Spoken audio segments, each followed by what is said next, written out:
Hello there, I'm Vaya, and welcome back to my channel. It feels so great to say that again. I've been gone for a while, I think around 4 or maybe 5 months now. Because my PC died and I couldn't afford to fix or replace it. But I got a temporary solution as of now. I got an older laptop from a friend for free, which I can use until I get a really good PC, which I'm saving up for. So, I hope you enjoy this video.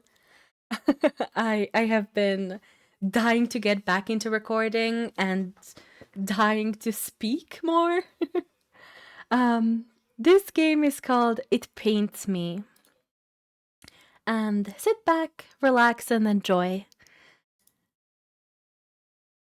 This game contains depictions of themes of violence, death, body horror, chronic illness, grief, and dysfunctional relationships. So if you don't really vibe with any of those themes, you know where to go. Away.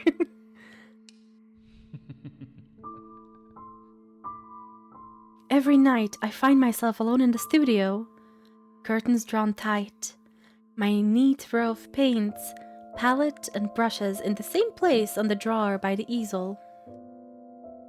The canvas upon it sits, as always unfinished, Marie's half-painted face frozen in empty song.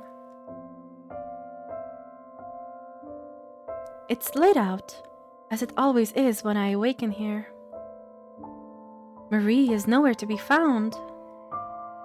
She must still be at the theater. Even when the curtains fall and the stage lights dim, the night is forever young to its star sopranos. I would always wait outside her dressing room, roses in hand, scores of other bright-eyed admirers spilling through the halls, though she was mine, and I was hers. It's cold, bitterly cold tonight, but I still draw the curtains and open the windows wide. There's a stench in the room, deep and damp and sickly sweet, and I can't even seem to be rid of it. Besides that, the fumes from the linseed oil make my head spin.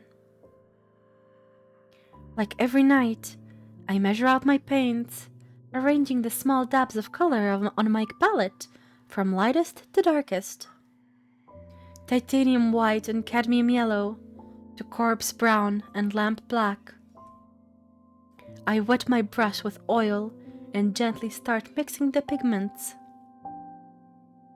It feels just a little bit like magic, watching them swirl and mix, forming a new color from old. Let's paint her face or hair. This is more important, I suppose. I mix a tone as pale as her skin and deeply apply it with a generous dab of oil to the Marie on my canvas. But the paint just doesn't blend. The color of her cheek stands out like a garish smear. I sigh and scrape it off with a palette knife, and mix a deep blend of black and red for the background instead. I must have painted and repainted the same background countless times. To say it's difficult to paint by lamplight, my muse nowhere in sight, is an understatement, of course, but lately these nightly hours are the only time I find myself able to lift my brush. I stop every few strokes. Spirits, it hurts. I had joked that the pain that forced me away from the tailor's shop meant that I could finally return to my paintings at the very least. I was never any good at humor. Marie had sensed my worries, consoled me, sweetly in her voice that could charm stone to life. Oh, Sam, don't worry. I have roles lined up for months go ahead at paint. We can still live comfortably. It hurt. A small part of it did, beyond the physical, beyond the ailments, to seek her permission. To be unable to care for my darling, the way I had when we were young, brimming with talent but crushingly unknown. Well, she had been. I was and still am nothing. But perhaps, finally, it would now be my turn to bring my vision to the world. If only it didn't hurt so damn much. Time pauses and I still don't manage more than a few strokes. A small patch of dark over an already wet canvas. Or perhaps time hasn't passed at all. The broken clock on the wall would suggest as much. Perhaps the seconds have lain still, the world outside unchanging, and I, the only thing that moves. Have I moved?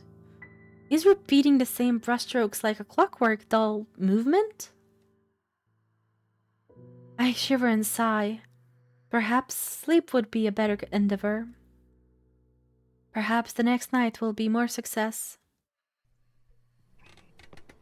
I stand, setting aside my paints and palette, and slowly move to shut the windows. I stop. There, in the front garden, barely lit by a street lamp, stands a figure that can only be Marie. She bids goodbye to another figure, tall and broad-shouldered, and then she laughs, a beautiful laugh, a heartfelt laugh, and embraces him before he makes his reluctant exit on a carriage stopped by the gate. For a moment, I don't know what to think. A friend? A co-star? Perhaps that amiable tenor she mentioned every now and then. I didn't see his face, but Marie's social circle had always eclipsed my own. It must be, but why would he come to our home? Why would she laugh that way? In the garden, in the midst of walking to the front door, humming to herself, Marie suddenly looks up. For a moment, her eyes go wide, and she blinks as if shaking herself from a daze. I instinctively step back from the windows. Perhaps it's guilt that makes me do so. Marie is finally home, and oh, I've missed her so. How could the first thing I think upon seeing my darling be so the worst thoughts my mind could conjure? For the first time in many, many nights, I feel just well enough to leave the studio. I'll prepare Marie a pot of her favorite chamomile tea. I'll listen as she tells me of the nights, the theater, the thousand small anecdotes she never runs out of. And maybe, just maybe, ask her again to sit for a portrait for me. Like she used to. The house feels larger than it used to. Perhaps I was shut into the studio too long. Still, how could I so quickly become a stranger to my own home? The memories are fuzzy. The years blur together like a wash of oil colors. My mother and I, carrying our sparse luggage, stepping inside for the first time. My stepfather, laughing, his elbows on the breakfast table, chattering over something he'd read in the paper. Then, silent hallways and empty rooms. And then myself, welcoming to my new bride to these solitary halls, hanging our newly taken portraits above the mantel. The walls are barren now. I feel the walls in the dark, leaving sticky trails of paint behind, tracing the places where I used to hang. Paintings? It's probably paintings, right? The paintings I'd framed, the seaside landscape I'd painted on our honeymoon. The watercolor sketch of Marie that couldn't hope to capture the sheen of her hair. The still life of roses in a cracked vase. Oh, my darling loves roses. Gone. Cleared away. The naked walls stare blankly at me. Confused, but with nowhere else to go, I continue through the house. As I walk, I pass the furniture my stepfather left me. The shelves and tables that always seemed so large and grand as a boy. Now missing, are mantled in thick white linen. They remind me of corpses on a hospital table, lying dead still, covered in sheets. Marie? I try to call out, but phlegm blocks my throat. I cough, long and drawn and wet, and then once more attempt to voice her name. Marie? It slicks off my tongue like serpent uncoiling. I had always loved her name, so tender and sweet, free of harsh syllables. Marie. It was a name like an impressionist fleur, painted in soft strokes with a fine oil brush. It was the greatest joy in the world to join my name to hers. Silence fills the halls along, drawn-out silence, a held breath. Finally, my darling answers. Sam? Is this a dream? I cough again, another long, wet trail dripping from my lips. Is it a good dream, darling? I don't know. It feels like a nightmare. An awful, wretched nightmare. I limp towards the sound of her voice, so musical, so lovely, even at the brink of tears. Don't cry, darling, I want to say, but thick, syrupy liquid fills my throat. No matter what troubles you, I am here. She stands at the edge of the staircase, shaking, a candlestick in hand. The steps are sickly and wet. I inch carefully, practically at a crawl, not to slip. Are we like a zombie? That's my curiosity. My darling lifts the candle as I approach. In the dark of the house, its flickering flame almost blinds me. I don't see the expression on her face as she screams.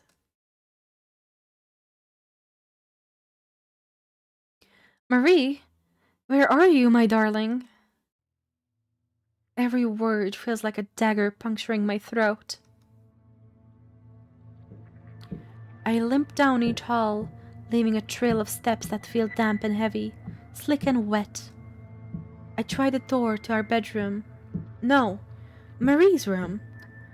I had started sleeping in the spare one when my coughing fits would wake her up at night.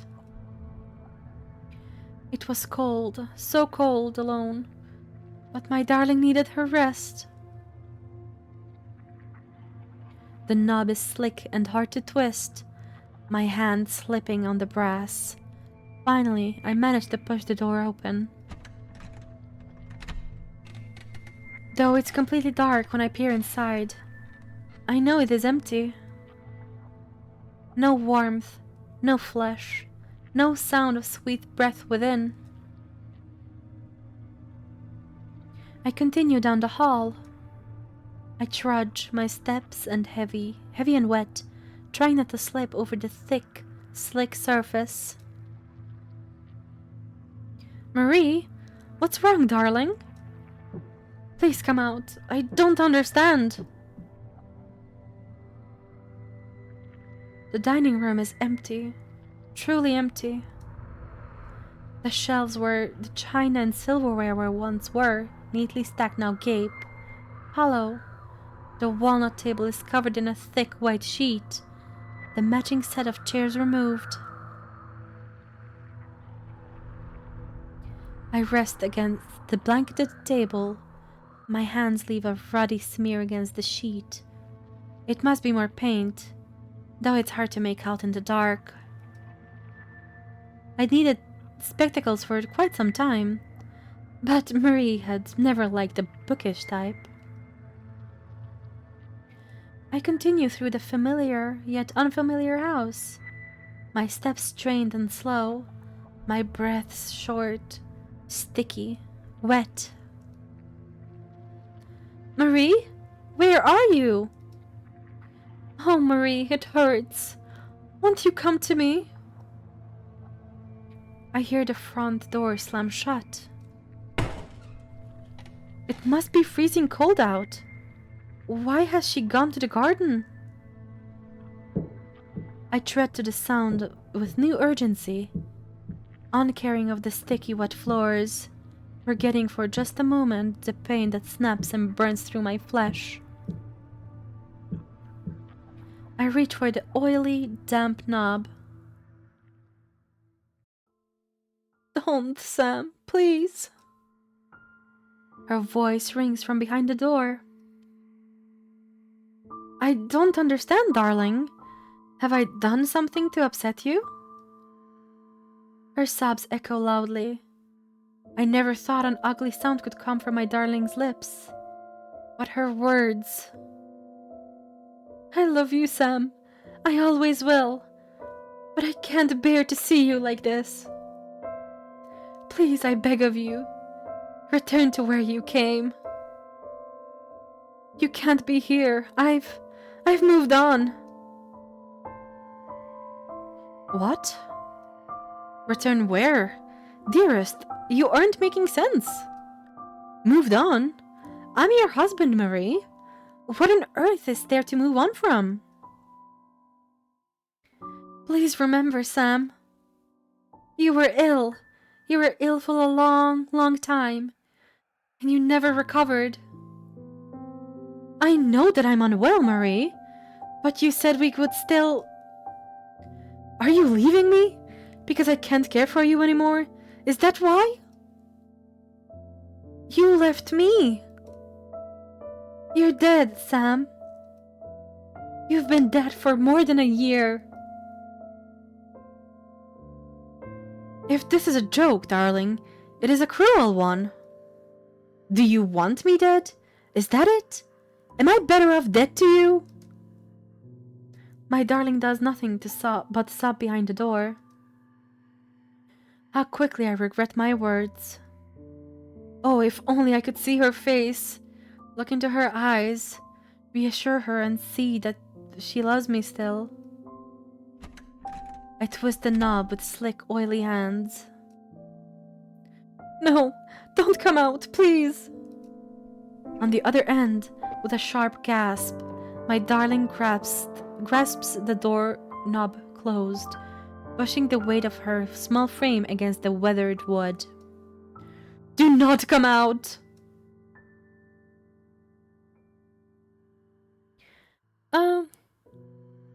She clearly doesn't want to see us, so let her go. I let go of the door, my hands slicking off its oily surface. Forgive me, Marie. I can see you don't wish to speak to me right now. But whenever you do, whatever this is about, I'll be waiting in the studio. I leave the door. I leave my darling alone, sobbing in the garden. It's dark, so very dark, but dawn will soon paint that dim, black sky. I retrace my slick, wet footsteps through the hall, up the staircase, one trudging, damp step at a time. Spirits, it hurts. It burns. I feel no breath in my lungs. My chest could be a hollow cavity, slippery and wet, spilling with hot, sickly fluid. Oh, it hurts. I stagger into a tall, sheet-covered object. the linen sliding off the grasp of my clumsy, slick fingers. Oh, it's a mirror. Oh, it's Marie's floor-length mirror. Oh, no. Oh, no. No, no, no, no, no! Oh, yep, we are a zombie, I think. Pretty sure. Mm-hmm. Hi.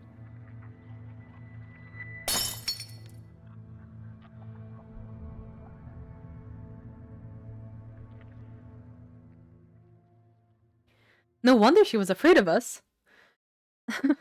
I'm in the studio, a dark, dim studio, as empty as it's every night. The curtains are shut, the lamps are unlit. My palette is a mess of murky colors, rust reds, corpse browns, a musky, sickly, sweetly rotting stench fills the room. I don't know why the smell of linseed oil ever bothered me. After all, I no longer breathe. The handle of the door turns behind me.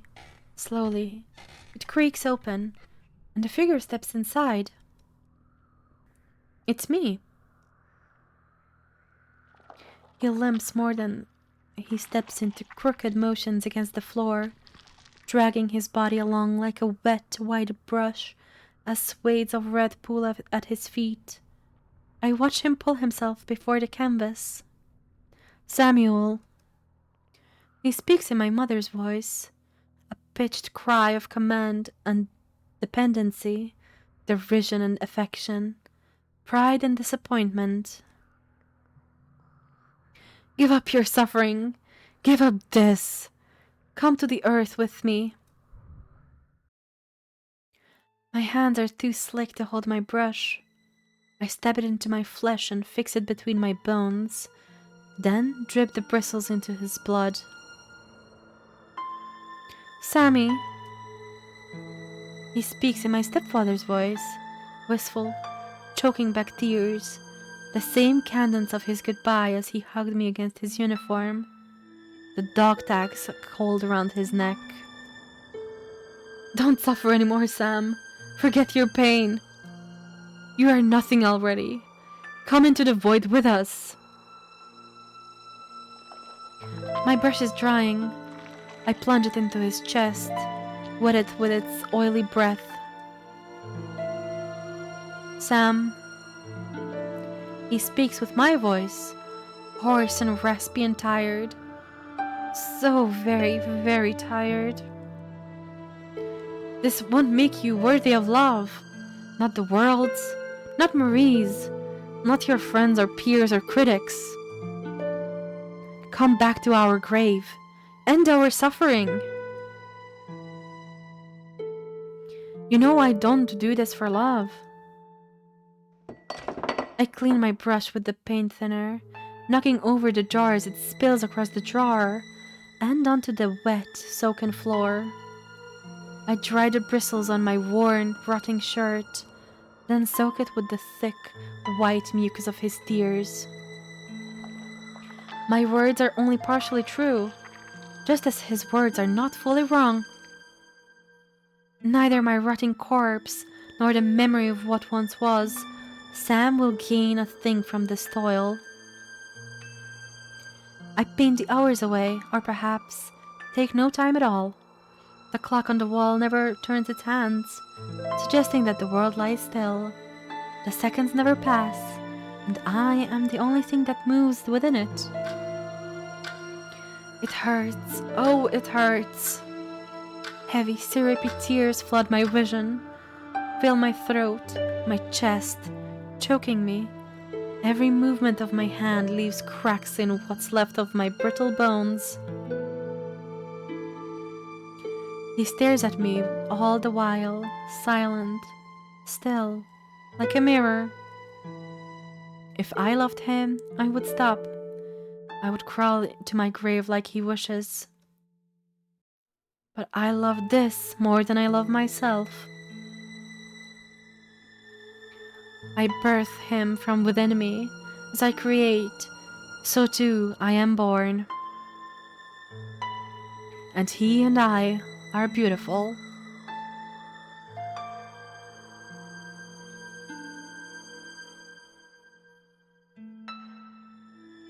Ending 2, self-portrait. Oh. Okay. This is like one of the best supernatural stories I've read in a while. I like it. I hope you enjoyed this video. And I'm really happy to be back finally. See you in the next one. Take care. Goodbye.